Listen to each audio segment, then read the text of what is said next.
जब हम ये बात करते हैं मेडिकल टूरिज्म की, तो वीजा का क्या प्रोसेस होता है? अदरवाइज जैसी कुछ देश हो गए, अफगानिस्तान, पाकिस्तान, बांग्लादेश, वीजा मिलना बहुत आसान नहीं होता है। इस केस में कैसे अप्लाई किया जाता है, क्या प्रोसेस है? जी, सो देखिए, वीजा की प्रोसेस, एक पहली बात तो ये है कि भारत सरकार मेडिकल ट्रीटमेंट के लिए जो लोग आ रहे हैं उनके लिए एक मेडिकल वीजा की कैटेगरी अलग से बना दी गई है। सो वो लोग मेडिकल वीजा लेके आते हैं, उन्हीं का इलाज यहाँ पे संभव है। इमरजेंसी की हम बात नहीं कर रहे हैं, जो इमरजेंसी तो किसी को भी हो जाएगी तो उसको ट्रीट करेंगे, बट एक मेडिकल वीजा लेके लोग आते हैं। पहली बात तो ये। दूसरी, ये मेडिकल वीजा लेने के लिए आपको एक वीजा इन्विटेशन लेटर की जरूरत होती है, जो कि अस्पताल भारत के देते हैं। जैसे हमारे पास अगर कोई मरीज आता है, मान लीजिए मैक्स हेल्थ केयर में, तो हम उससे उसकी सारी पुरानी रिपोर्ट्स वगैरह और जांच की कागज मंगवाते हैं, और उनको देखने के बाद अगर हमें लगता है कि हाँ ये वाकई जेन्युइन मरीज है, इनको कोई वाकई मेडिकल कंडीशन है, तो उसकी बेसिस पे हम एक वीजा इन्विटेशन लेटर बना के देते हैं, जिसमें इनकी बेसिक इन्फॉर्मेशन, इनके पासपोर्ट का नंबर वगैरह होता है। ये वीजा इन्फॉर्मेशन लेटर हमारे सिस्टम से हॉस्पिटल के जनरेट होकर सीधे हमारे हाई कमीशन या एम्बेसीज में जाता है, जिस देश में वीजा अप्लाई करना होता है, और हमारी रिक्वेस्ट पे वो जो हमारे मरीज होते हैं वो एम्बेसी में जाके फिर इसके लिए वहाँ पे फी वगैरह देके वीजा प्राप्त करते हैं। अब वीजा जो है वो अलग अलग देशों में भारत के लिए अलग अलग समय लगता है। कई जगह वीजा 2 दिन में मिल जाता है भारत का, कई जगह ज्यादा समय लगता है। इसमें कुछ हमारी सिक्योरिटी कंसर्न्स हैं देश की, उसके चलते उनको जांच वांच करनी होती है। बट वीजा जहां तक हम कोशिश करते हैं कि मेडिकल वीजा है, कोई बीमार है तो उसको जल्द से जल्द वो आ सके।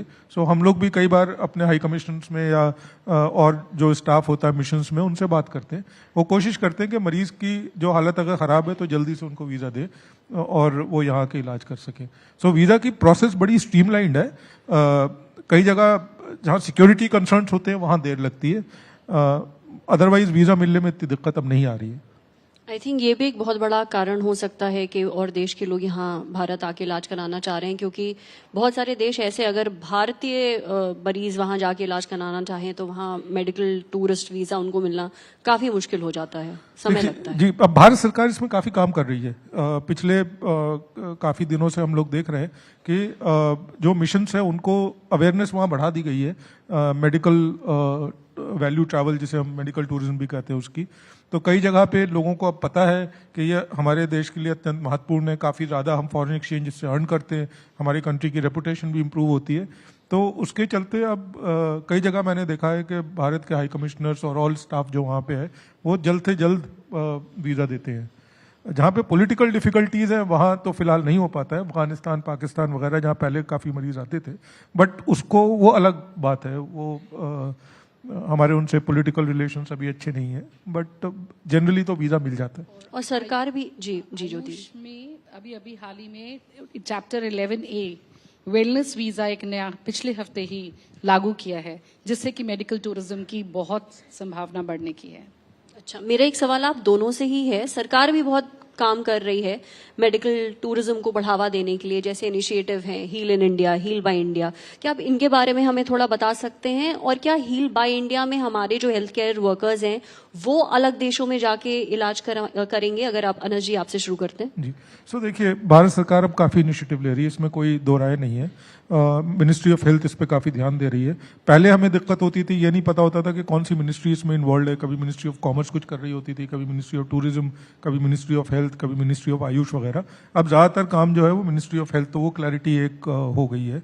जो आप इनिशिएटिव्स ये बता रही हैं, ये सारे वेल थॉट थ्रू इनिशिएटिव्स हैं। अभी कुछ दिन पहले यहाँ पे एक बहुत बड़ा उन्होंने सम्मेलन कॉन्फ्रेंस की थी, एडवांटेज इंडिया, हम लोगों ने सबने पार्टिसिपेट किया था, दुनिया भर से लोग आए थे। तो वो एक तरह से भारत सरकार कोशिश कर रही है कि हमारी जो कैपेबिलिटीज़ हैं, हमारे जो अस्पताल है, उन सबको बाहर लोगों को किसी तरह से उनको फेमिलियर किया जाए, बताया जाए। तो इस पे काफ़ी काम हो रहा है। दूसरी चीज़ ये थी जो आप कह रही है, heal in India, heal by India. इसमें दो चीज़ें हैं। एक बहुत बड़ी वेबसाइट, पोर्टल वगैरह बन रहा है जो कि एक न्यूट्रल प्लेटफॉर्म है, जिसपे कि हर अस्पताल की बेसिक इन्फॉर्मेशन वो डाली जा रही है। और चूंकि सरकार की तरफ से ये काम हो रहा है तो न्यूट्रलिटी है। जैसे अगर मेरी वेबसाइट होगी तो जाहिर है मैं अपने ही बारे में बात कर रहा हूँ और लोग अपने बारे में कर रहे होंगे, तो उससे भी काफ़ी फर्क पड़ने की हमें उम्मीद है। तो ये 2-3 जो बड़े इनिशिएटिव सरकार ले रही है। और कांस्टेंट एक तीसरी चीज़ जो कर रही है वो ये है कि प्राइवेट अस्पतालों से और स्टेक होल्डर्स से जो भी एमबीटी में इन्वॉल्व है, उनसे कंटिन्यूअसली डायलॉग कर रही है। जिससे कि काफी चीजें आपस में बात करके सुलझी जा रही हैं, तो उससे भी काफी फायदा हो रहा है। ज्योति जी, आपका हॉस्पिटल भी इसके साथ जुड़ा हुआ है। बिल्कुल जी, I am very happy to say कि मिनिस्ट्री ऑफ हेल्थ, जैसे इन्होंने बताया, मेन गो गेटर है आज की डेट पे मेडिकल वैल्यू ट्रैवल के लिए। तो G20 का मेन मुद्दा, main subject medical value travel को ही बनाया गया है। इसकी first health care working group committee meeting already Kerala में हो चुकी है, उसके बाद गोवा में, और अब जो advantage health care Gujarat Ahmedabad में होने जा रहा है इसी महीने 17 से 19 तक, उसके अंदर ना ही सिर्फ G20 के हेल्थ मिनिस्टर पधार रहे हैं, जो कि सुनने में आया है 14 health ministers have already confirmed, उसके अलावा parallelly south east Asian ministers और दूसरी मेडिकल इक्विपमेंट सेशंस हो रहे हैं।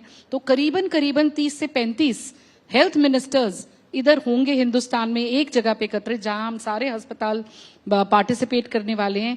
ये चीज एक अपने आप में बहुत बड़ा स्टेप है सरकार का, जिससे मेडिकल वैल्यू ट्रैवल को बहुत प्रोत्साहन मिल रहा है। हम सब हॉस्पिटल्स पूरे जोरों से वहां पार्टिसिपेट कर रहे हैं।